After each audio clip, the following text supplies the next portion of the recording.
the hypervigilance, the extreme excellence, the working my ass off since I was 21 years old, all of that has brought me to this point.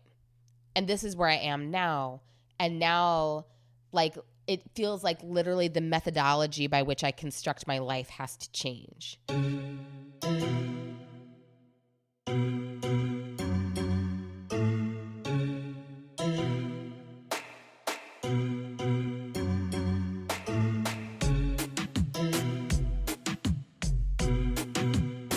I'm Autumn Brown, a queer science fiction writer, a theologian, a mother of dragons, and a healing justice facilitator for social movements living in rural Minnesota.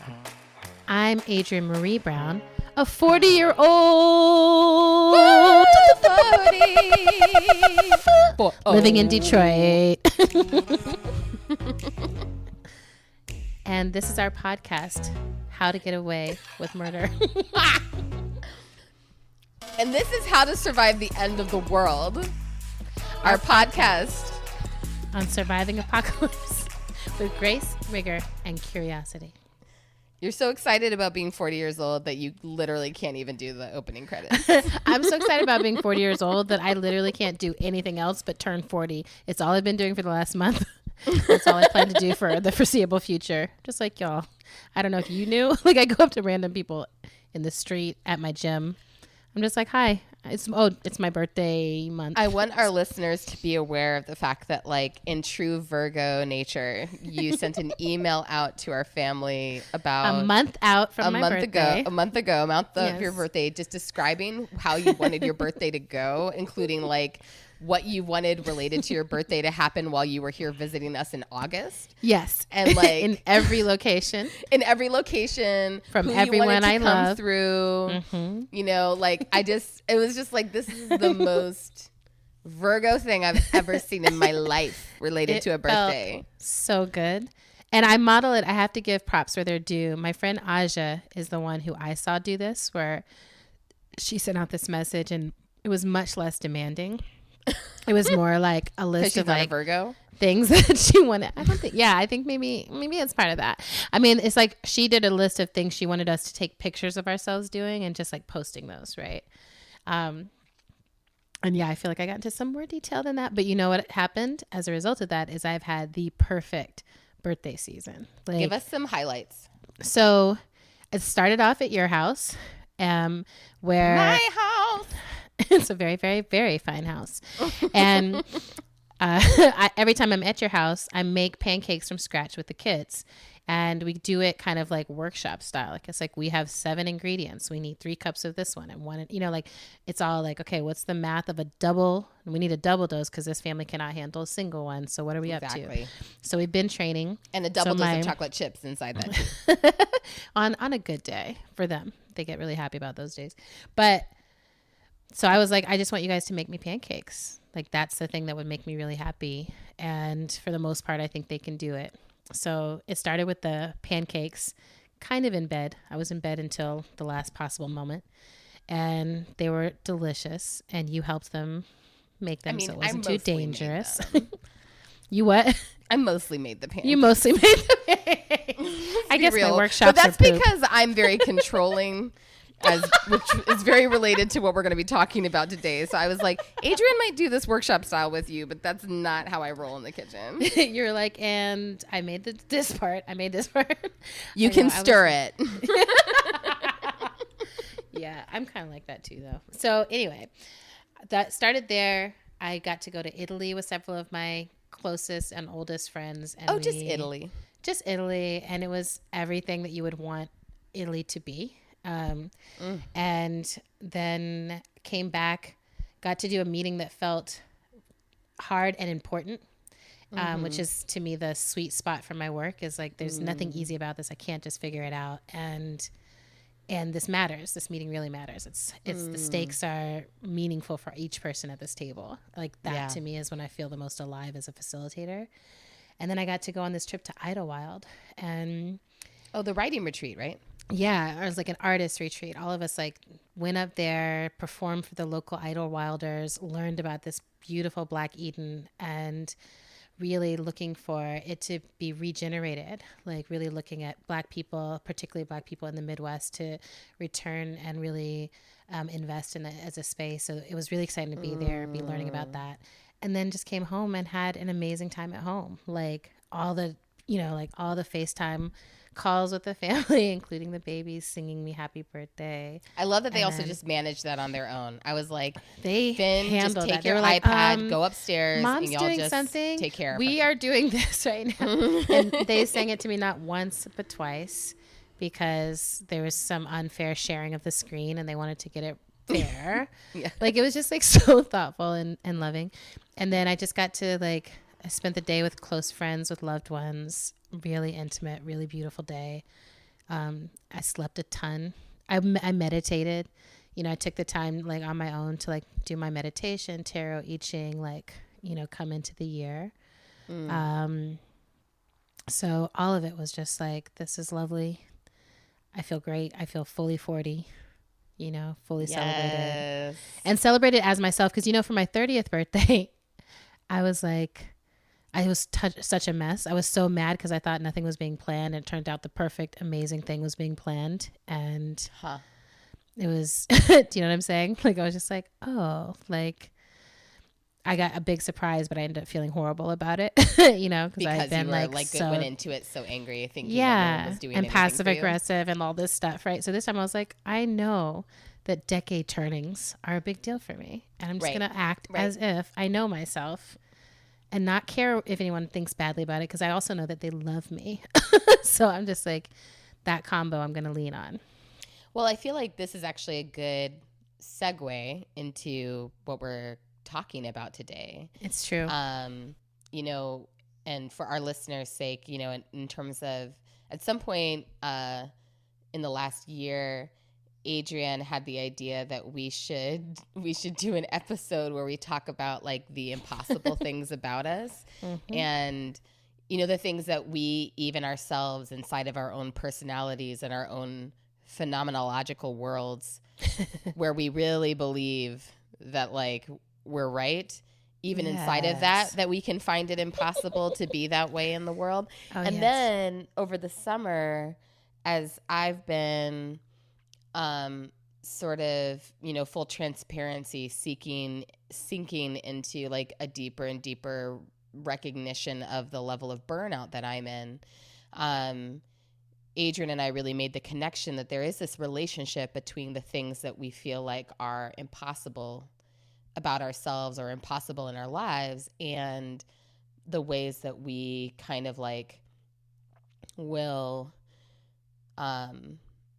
flame out in our bodies spiritually and otherwise. And I was just telling my sweetie that it's September 7th. It's the end of the first week of school for my kids. Oh. And which went fantastically, thank God. But I was telling my sweetie that the entry into this first week of school felt like landing a plane with no landing gear. That's the metaphor that I would use for what it felt like. There was some smoke, there was some flames, people got jostled around and maybe slightly injured, but everyone's made it physically intact, but just barely was the feeling. And I really am describing myself more than anyone else in the situation. Wow. Yeah. But that feeling that I'm just barely making it through the end of the summer into the beginning of the next season, but with a lot of relief that the next season is starting. So I'm wondering, all that is context for the question that I want to ask you, which is, noticing that difference in how you celebrated 30 and how you celebrated 40, and that there's something there where you were able to recognize the truth about yourself. Yes. I'm wondering how you would describe the turning point. And I know that you have a story of burnout and recovery. And I wonder if you'd be down to share some of that with our listeners. I will. I feel my story is a cyclical one in that I feel like I've been through it a few times in my life, both in my young life and in my adult life. And I don't think we give a lot of credit to the fact that younger people also go through burnouts. And like in some ways, our whole school system is burnout oriented. It's like push yourself, really push yourself such that you're not even sleeping, and then now you can rest and recover and you can do that cycle. I really like leaned into that cycle as a young person. I would really push myself and do these overnighters, like everything, like leave it to the last minute, push myself, burn out, recover. And so then as an adult, and I was an overachieving young person. Like I was just like, I'm supposed to be in whatever the spaces are for people who are gifted. And then I went to college and got my ass kicked, because I was like, wait, everyone here is like way super smarter gifted than me. I was like, not just super gifted. I was like, it's like they were trained in being gifted while I was like being gifted while in school. Do you know what I'm saying? Like, I was just like, oh, these are very different pathways. I just have to pause you there because you are one of the smartest people I know. And in fact, many people would not know this about you, but in fact, on the day of your graduation ceremony, you won an award. You won an award at Columbia University the day that you graduated that was basically described from the stage as like, this is the award that we give to the smartest person in the school currently. Okay, so it's what was the name of the award? It's called the Most Outstanding Student Award. Exactly. And it's like voted on. I still have no idea how that happened. But the other humorous thing about that is, so that's happening on the surface level of my life, which is often how my life is. It looks like it's great. But then what I know is I walked across that stage towards no diploma. Like I didn't actually graduate. That's right. I didn't actually finish because I failed at French because I cannot learn a language for the life of me. Like they're just like very, that's the impossible things about me are like, I can't learn a language.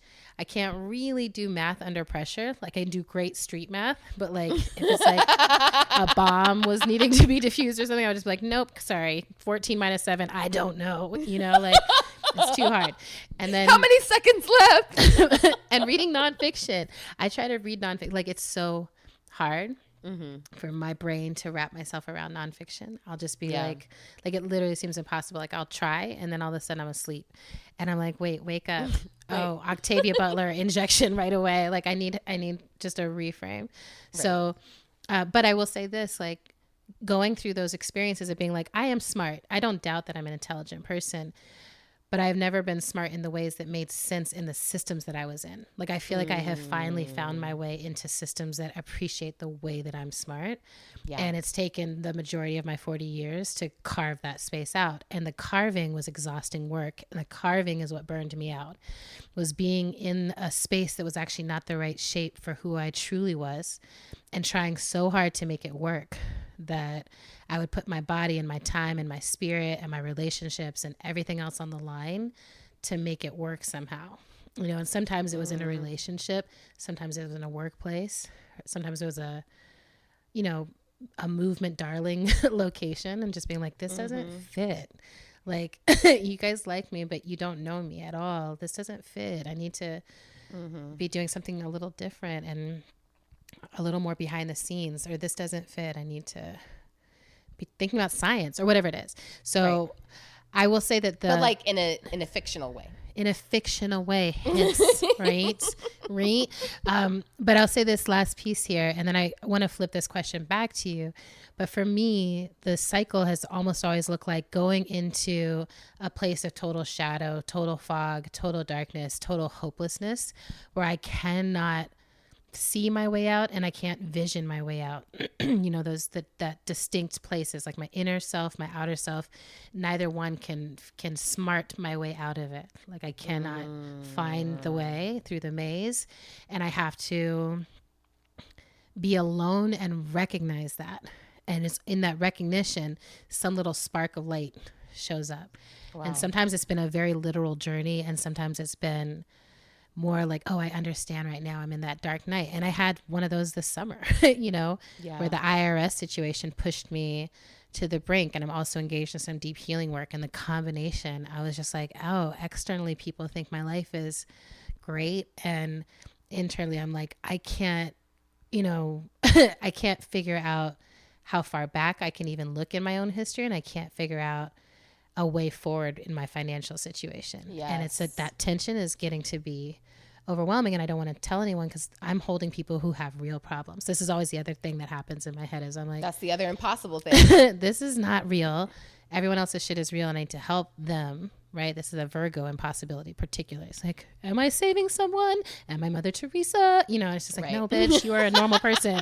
You are struggling, and then you help people who are struggling. That's like what all humans do. You're part of the humans. Right. Be a human. So that's my thing on burnout. And what I want to ask you is, I feel like Fred Astaire said that about Ginger Rogers or whatever. It's like, she's the better dancer because she does it all, or maybe she had to say it, but anyway, that she does it all backwards in heels, like that she's able to do everything he does. I feel kind of like that with parenting, where you are living this like robust, full life of cycles of learning who you are, but doing it all while also raising other humans who are looking at you like how to life, right? Right. How to life. That's like if Bjork was telling the story, but I feel like I'm curious about your cycles of burnout and how you where you have known, like, this is it. This is what burnout is for me. Yeah. This is what it is about. And this is how I turn and walk out of it. Yes. Okay. So first, I'm really glad you lifted up the piece around school, because that is so true, and not a connection that I would have necessarily made on my own. Although I certainly remember how damaging I realized being in school actually was on my body and my soul. Yes. I remember in part because I graduated. I'm a year older than my partner, Genjo, and we met in college. And so the first year that I was living in New York City, he was still finishing his degree at Sarah Lawrence, which is the college that we went to.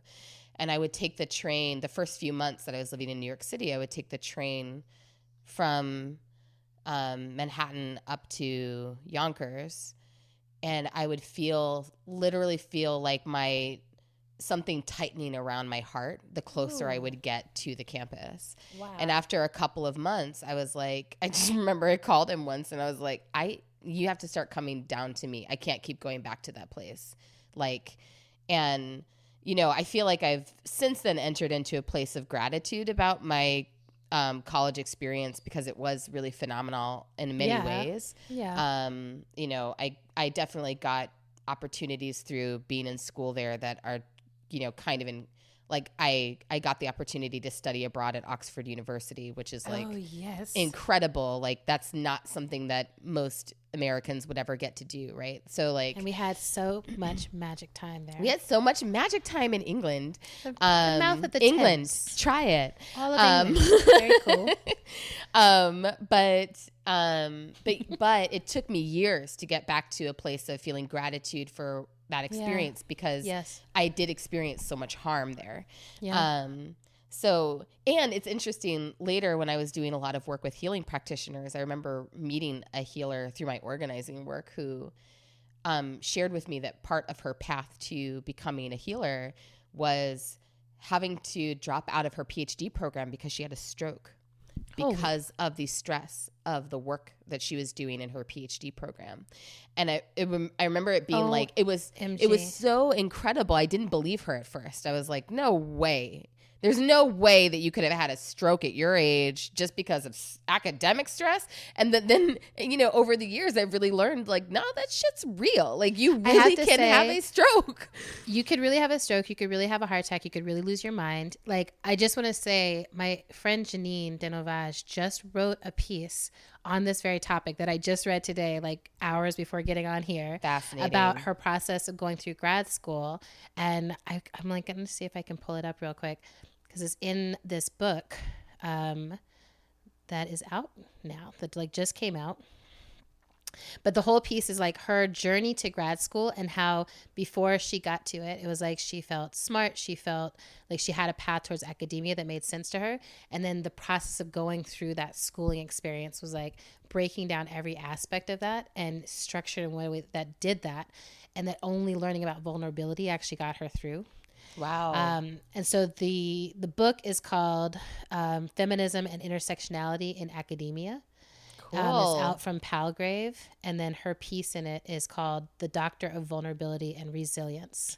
Ooh, I love Janine. Anyway, I just had to throw that Let's in link because she's to it in another the like show radical notes. mom who is just like killing Yes. it and moving through these cycles. So continue. Yes. Oh, Janine's amazing and She's such everything. a model. But yeah, so to your question about like how I've navigated cycles of burnout, Yeah. I mean, it's hard for me to even answer in any kind of zoomed out way, actually, because I'm in one right now. So I can kind of answer from inside of it. Yeah. That one of the ways that I've like tuned into the fact that it's happening is that I experience myself as being victimized by everything in my life. And and that's complicated because obviously as someone who exists at the intersection of multiple marginalizations, Yes. being a Black mixed race woman, being queer, coming from a working class background, and living my entire adult life inside of like just a lot of economic instability. There are many ways in which structurally I am like a target / victim. And also, I have education privilege. Yeah. And I have mobility access, right? So I hold the awareness of all of that. And because I'm also someone who is like high functioning and also very, very excellent. Yes. And like highly resilient. Yeah. And because I tend to not orient, I don't consciously orient to the world as like a fearful place. It's been important. It's been noticeable the shift in me in the last couple of years towards like being in more of a fear state more of the time, experiencing situations and conditions that would otherwise feel very manageable as being like very fucked up, and feeling very resentful a lot of the time, and really being caught in a narrative that like that essentially everyone around me is to blame for everything that's happening. And so the work that I'm doing inside of that is trying to really is twofold. One is really trying to recover a sense of agency. Yeah. And it's not only, what's been really helpful is that it's not just the work that I'm doing on myself, it's also the work that I'm doing with all of my clients. And that's been very assistive. So I do a lot of coaching work with people in movements. And I've been very focused in my coaching work on agency. And that's been helping me be in my own process around recovering my agency. So that's one part of it. And the other thing that I've been really actively working on is boundary setting and boundary holding, right? Because which it almost feels like two pieces of work, right? Like it's one thing to, it's like it's college and grad school. Exactly. It is. Because it's one thing to like say that you have a boundary or to know that your boundary is there. It's another thing entirely to insist that it not be crossed. And to like create consequences for people crossing it. It's like casting a spell while using none of the elements to assist you. Like it's just sort of like, I just said some words, like, I'm not gonna work. And so, it's been it's really been like the hardest work of my life in a way.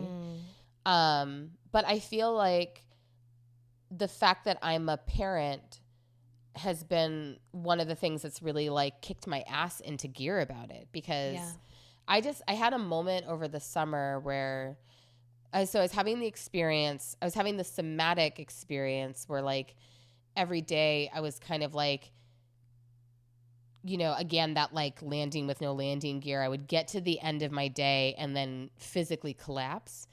And like some days really, like as soon as the clock turned the hour that my day was supposed to stop working, I would like tilt over and not be able to hold my body up. And wow. And I had this experience where we were going somewhere after the end of my workday as a family. We were in the car, Sam was driving, and I was in the passenger seat, and the kids were in the back. And I was just slumped over without realizing it. I was like slumped over in the chair, and Finn was like, "Hey mom, are you okay?" Oh, wow. And I, like, as soon as he said it, I like felt like my body sort of snap into a sitting up straight position. Yeah.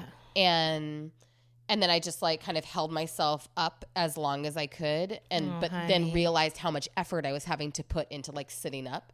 And it kind of like, that was one of many wake up calls over the summer that like something's not right. Like something's really not right in my body right now, or in my spirit, that like I literally can't.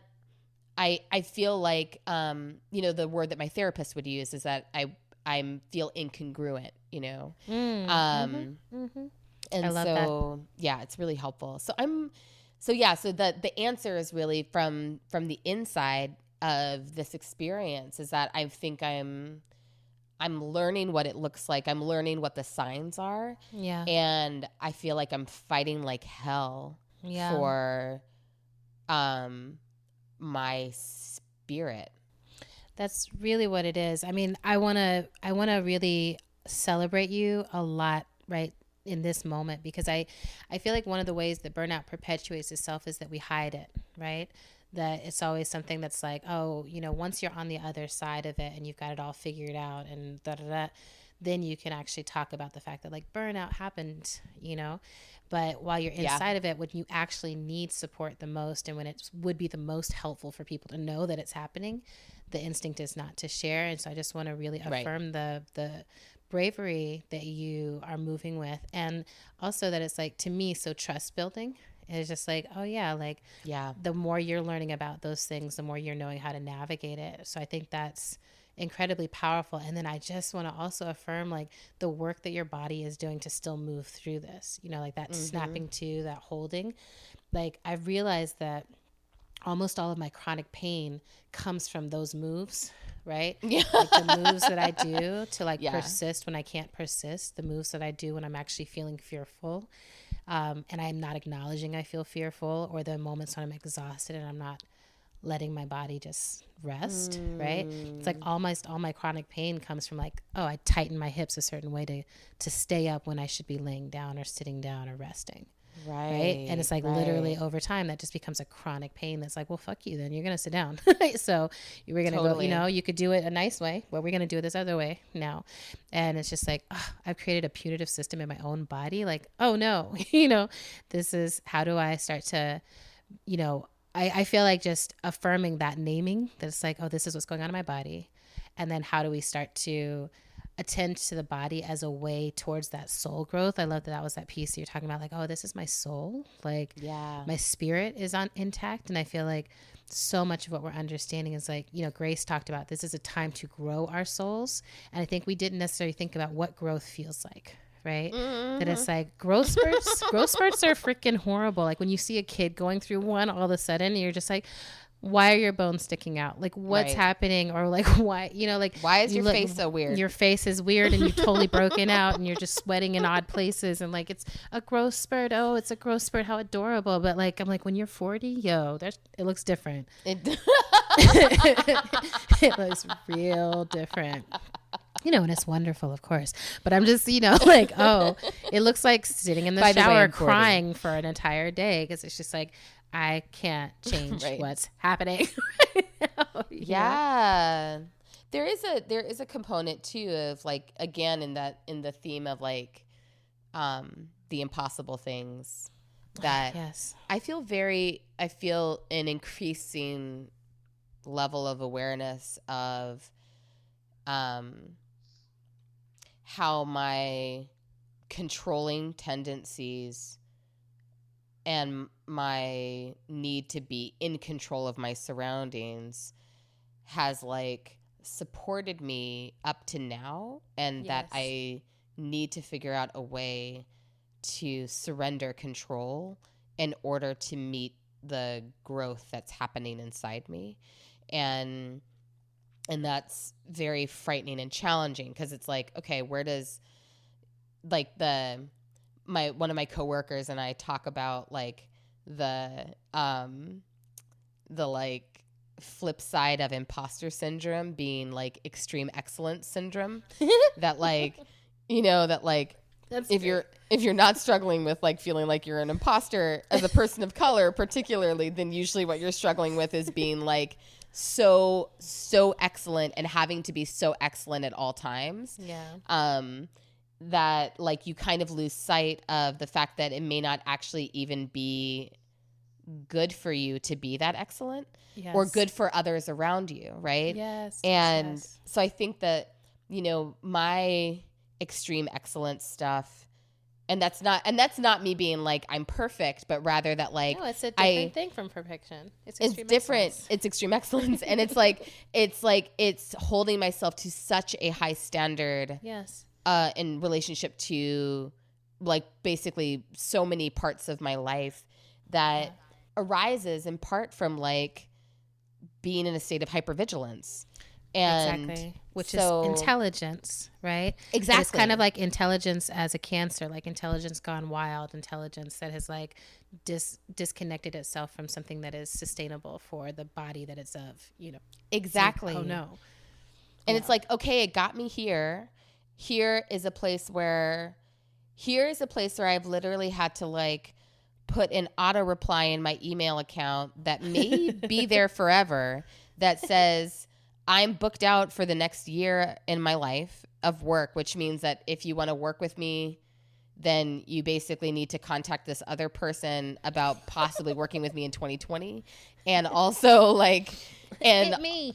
And also like, if you're writing to me for like pretty much any other reason, like you just want to talk, just don't expect to hear from me. Most likely the most likely scenario is that I will never email you back unless we know each other. Is this right? Are you talking about your email auto reply or mine? I'm talking about the one that I put into my email account in June, which was like, it's so funny. I have to say, I'll be totally honest with you. I have found your auto replies so annoying. I know, for so long. And then I found myself in the place of having to finally capitulate to the reality of my life and be like, I too will have to have a perpetual auto reply forever. I mean, I feel so sad about it actually, right? Because I think and I don't think the problem is on either of us. I think the problem is the technology of auto replies is not where it needs to be yet. So that once it has auto replied once to someone, that's all that needs to happen, or like maybe once a month or something. But I don't think it's like, if it says this is my perpetual situation, you don't need to send it over and over again. That's the problem. The technology is wrong. I really do mean this. Like, I mean every word of this auto reply, and I mean it every single time, because the thing that's worse for me than other people's brief frustration is my overwhelming frustration at having constant incoming requests that I'm like, I can't dedicate my life, my miraculous life, to answering a ton of requests saying I can't do something. That doesn't make any sense to me, right? And I used to be like an email inbox clearer. Things that also burn out people really quickly is wasted effort. And I feel like there's so much busy work that, like, again, ties into that excellence, that extreme excellence thing, where it's just like, you're just doing busy work. It's not actually helping you achieve your mission. It's not actually helping you meet your people. It's not actually helping you build your base. It's just a task, and you were able to check it off. And in the checking it off, you wasted time you could have used in building those relationships or doing visionary work or other things. Like, we just get caught in that, and it's capitalism, that productivity. I just have to be doing something even if I'm not. Right? Exactly. And I want to say, I definitely didn't mean to like insult you about your auto reply, because actually it's not insulting. Because I mean, to me, because it was a turning point for me of realizing that I needed one like that for myself, and realizing, understanding that like that was part of your journey too, right? But So the Or the same thing. I'll just say very quickly, the same thing with assistants, right? I used to be like, if you can't handle your own life, if you need an assistant, then like you're doing the most. Like you just need it. And now I'm just like, Who are I need you to 8. assistant? I literally need so many people to assist in every aspect of my life. I'm becoming less and less capable of more and more things as I become more and more focused on what I'm really supposed to do. Right. I'm like, oh, this takes so much of me to do. And it does, you know, it does shift as you get further along in your career, where it's like, oh, more people are there's more incoming, right? Right. There's just more incoming than you can imagine. Exactly. I think that was what I was going to say, that like that the hypervigilance, the extreme excellence, the working my ass off since I was 21 years old, all of that has brought me to this point. And this is where I am now. And now, like, it feels like literally the methodology by which I construct my life has to change. Yes. And there's not, it's not just about the incoming, which is significant. Yes. That is a huge part of it. But it's also about like, my kids are aging, you know, like my kids are getting to an age where they're 10, 8, and 5. When they come home from school, they really want and need to verbally process with me. Yes. And I want and need to show up for that. And I can't show up for that if I'm caught in this perpetual loop of like text messaging, email, management of my like hours, management of my work relationships, you know, putting out fires stuff. And so I'm having to really like become quite like surgical. Yes. In terms of how I think about my time, and like, and with my coworkers, even I've started sort of like letting folks know, like, you know, if there are emails that are flowing back and forth amongst all of us and it's not directly related to anything that I'm working on, I'm probably not even going to read it. I'll probably just archive it, because like and it's not out of disrespect. It's literally just that I'm having to become so surgical in terms of how I orient to my time. Yeah, and I feel it's like that's the medicine of aging. I feel like the medicine of aging is, if you can get it, is like to be surgical in that way, is to get in right relationship with your mortality. And I think burnout comes when you're in wrong relationship to your mortality, when you are wasting your time, and on some level you know it. Like I'm doing too much. I'm not doing any of it well. I'm not able to focus on love. I'm not reading books. I never wrote my novel. Like these things start to wear down. I'm believing this situation's going to change. That's not changing. That's never going to change. It's just like it wears you down, right? And then once you have worn yourself all the way down, it's like you don't believe anymore. You stop believing in like life, and then you're not using it well, right? And then I feel like on the other flip side of that, you get to a place where you're like, my time is so precious. And like each person you interact with is a chance to be in that practice of like, my miraculous life is so precious. And so I'm going to give you a little bit of it. It's a gift. And if you're giving me some, we're like God gifting. It's like so powerful actually. Yes. And I want to operate at that level, or I don't want to fuck around with it. And that level may, you know, doesn't always have to be that intense. Like sometimes that level is being at the Y playing in the lazy river with the kids, right?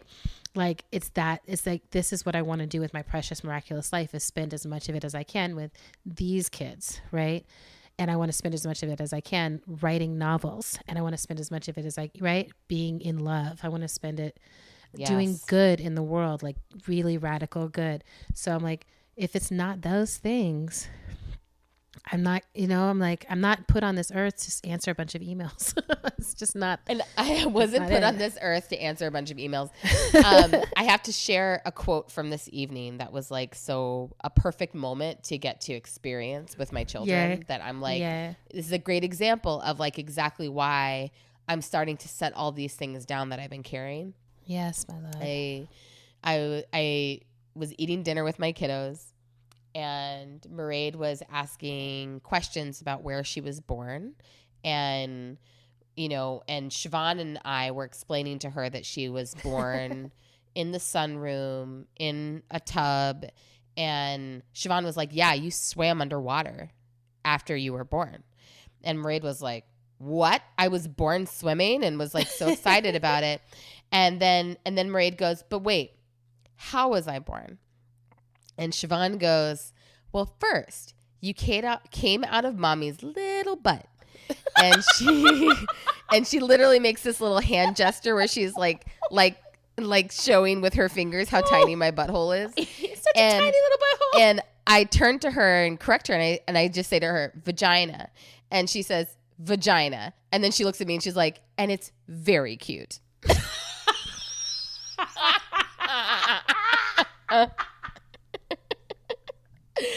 I just died laughing. And I was like, no. I just started laughing. And she's so amazing. She knows exactly how funny she is, right? She's so just smart. like so excited about being able to explain to Marie how tiny it is. This tiny little butt. Tiny and cute it is. It doesn't matter if it's a butt or a vagina. It's really small and cute. So cute. That's hilarious because she was totally not anywhere close to that place or that she experience. wasn't. I know. That's what I love about too is that she wasn't actually physically present for it, but At she all. she can storytell it. I mean, like, she has seen. she's seen the video that you took of it. So that's true. And she and I have had years of processing around like the birthing process because she just finds it horrifying. She's obsessed with everything like this. She's so fascinating. Which this is a story for a different time, but all that is to say that for me. These are exactly the kinds of moments that, like, in the worst parts of my burnout experience, it's been easy for me to miss them because I'm, like, zoned out, collapsing, or just, like, because I put everything into that client call, I now have zero energy for my family at the end of the day, and I need, and I basically need to just, like, do the bare minimum. Yeah. And I'm just awakening to the reality that these children are my actual life. Like my actual life is my family. My actual life is my creative process. My actual life is the songs that I write, is the novel that I'm working on, is the opportunities that I have to like create art and be with loved ones. Like that's my actual life. And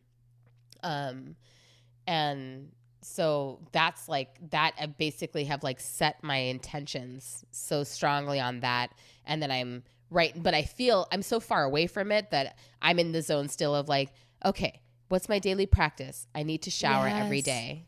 Yes. I need to shower every day because that is like the self-love that I can give right now. And then like a week from now, once I've established that, I'm like, I can add something else. Exactly. Right? One step at a time. And I have two questions for you. One is a boundary setting question. So you've just shared a lot about where you are in this current moment. And I can imagine a lot of our listeners are like, we love Autumn so much, we want to help. And we'll be like, oh, let me reach out. Let me do this. Let me do that. What boundary would you like around how our listeners, anyone who hears this and hears about your burnout, like how would you like people to interact with you around it? Well, it's interesting because I think I'm open to receiving like people putting loving energy towards me. But I'm not open to questions or advice from people that I don't know. So good. I'm so glad you said that so clearly. And then the second question I have, which thanks for asking. No problem. I'm like, listeners, I love y'all, but like, just don't flood my inbox because you'll just get my auto reply. You're like, Autumn Marie Brown. Autumn Megan Brown. Oh. Autumn Marie Brown. That's hilarious. I said Marie. I was like, Oh. We are one. We are one. But the second question was about another impossible thing, because it feels like some ways the contradictions that you spoke of, and I think some of what I wrestle with, and I think most people do, is like once you find your place, like one of your places of brilliance, right? Because you were just saying like, this is my actual life. And I'm like, okay, so then what do you do with the brilliant worker that is there? And how do you handle that sort of contradiction of like, this is the part of my life that feels actual, but what do I do with my brilliance? Yeah, that's a really interesting one because like I love the work I do. Like my last call of the day was with 3 other facilitators where we were like planning a curriculum that was like, so exciting. We were having such a blast on the call, just like doing this curriculum planning and having all of these like having all this synergy and excitement, and we know we're all about to see each other a month from now, and like, and then we're going to do this thing that we're planning right now, and it feels so good and it's so fun. And I'm like, this is the shit that I live for, right? In my work, that those moments of synergy, of collective brilliance, that's what I live for. Yeah. And so for me, I think the place to resolve that contradiction always is to move towards collectivity in my work, like always to move to not allow myself to become isolated, because feeling isolated in my brilliance feeds a really toxic story. You know, whereas like feeling isolated in my creative process is really helpful. You know what I mean? Exactly. So it's like, I think that for me, being able to like make that differentiation of like, here's where isolation or just aloneness is supportive, and over here is where like I actually need to be in relationship in order to actually be right with myself and be in like integrity with myself. That's how I hold that. It's I love that you articulate that, because it's also like, that's the way out of burnout in general, is like being in systems where it's like your authentic relationship and an excited, authentic relationship with other people. And it's been so interesting because I keep trying to shift my facilitation practice so that I'm not a solo facilitator just out in the world by myself doing stuff, but like that I'm tied in with BOLD, or that I'm tied in with generative somatics, or that I'm tied in with what's going to be a cohort of emergent strategy facilitators who are, you know, moving in similar ways, right? Flocking together.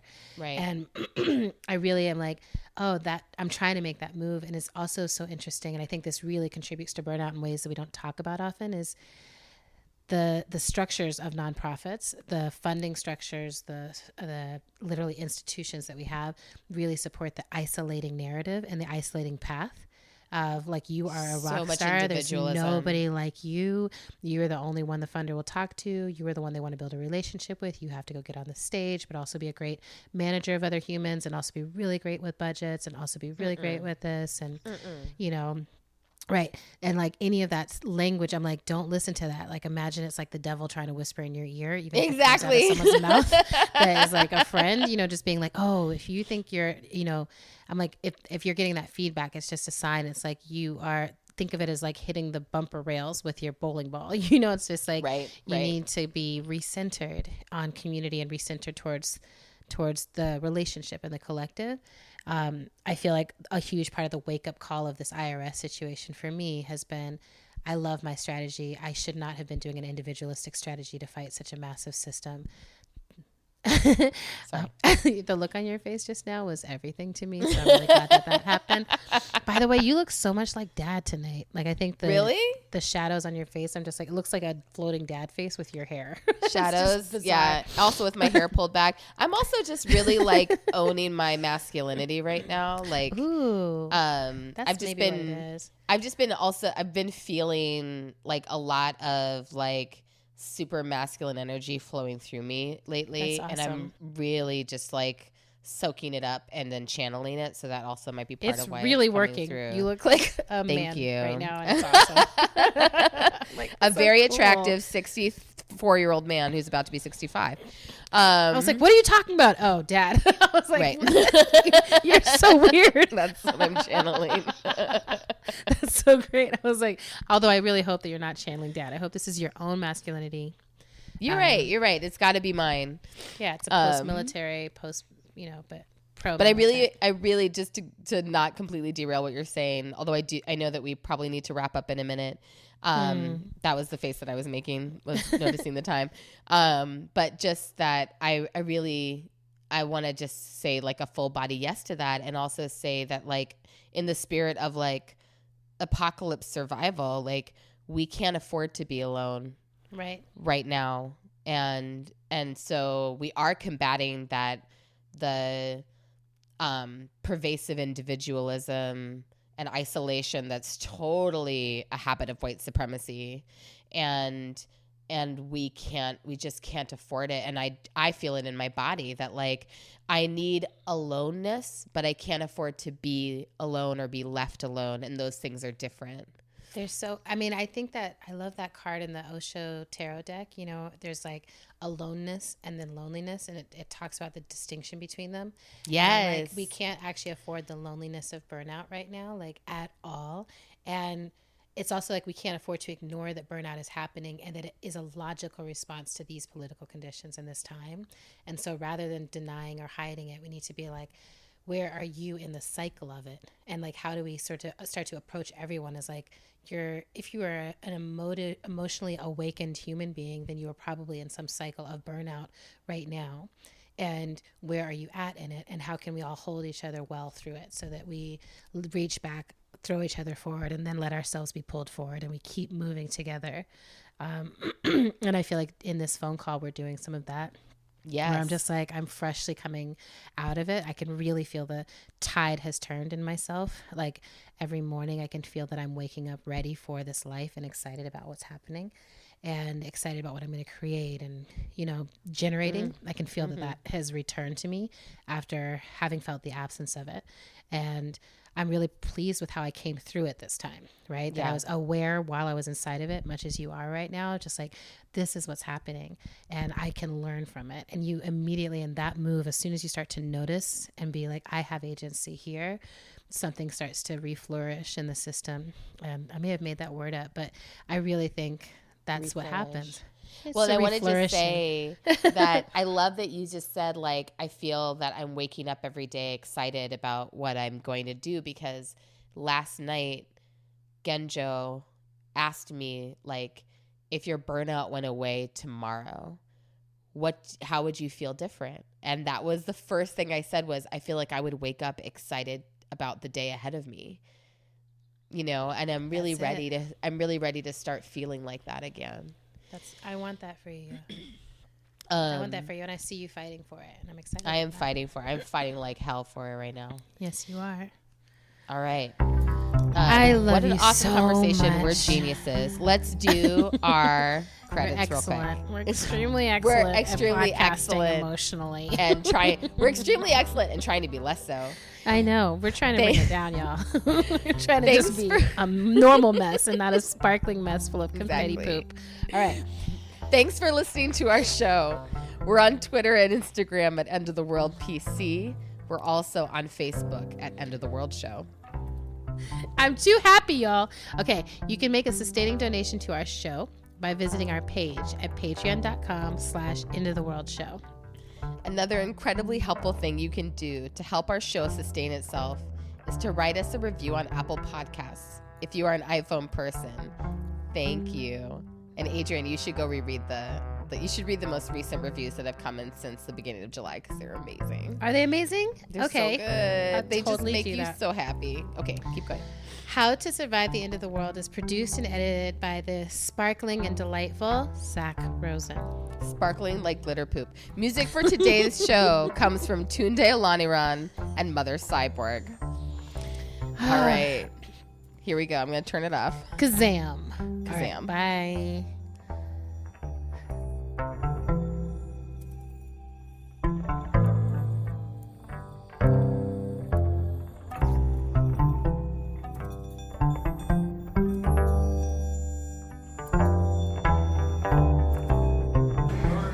So what was the movie you watched on the plane, Autumn?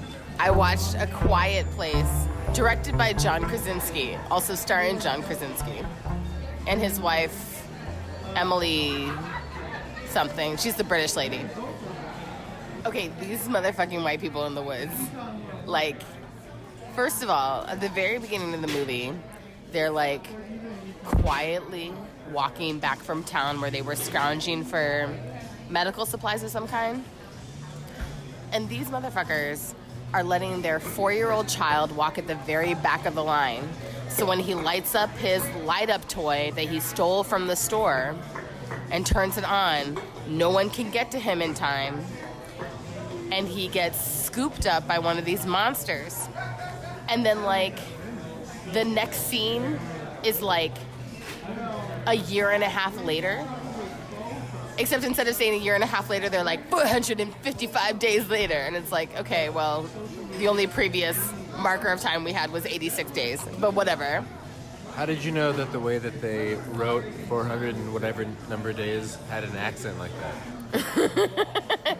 Because it's the same urgent male voice that's the accent for every time demarcation in every disaster or science fiction movie ever made. Can you say 6 months? 6 months later. So then, 6 months later, oh wait, no, in this case, it's actually like a year and a half later, motherfuckers are like living on this farm, and the mom is pregnant. I'm like, the number one thing that I would get on lock at the end of the world is birth control. And I'm not the only person who feels that way. Like, everyone knows that the number one thing that you don't do in a disaster situation is get fucking pregnant. Especially a disaster situation in which, like, there are fucking creatures that, like, hunt by sound only. And you're about to give birth to a fucking baby? No. That baby's gonna die. What? It's so dumb. Okay, but the really cool thing about the movie is that everyone's signing the entire movie. There's almost no spoken dialogue. That was cool. It's very scary. It's very, very, very frightening.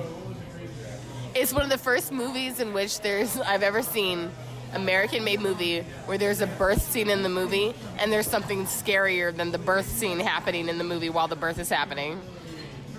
Did you say everybody's singing in the movie? Signing. Did I say singing? I said signing.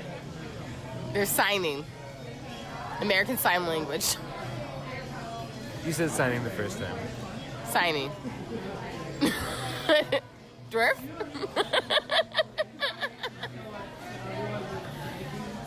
So what's the redeeming lesson from the movie? Like, the main value of men is to sacrifice themselves.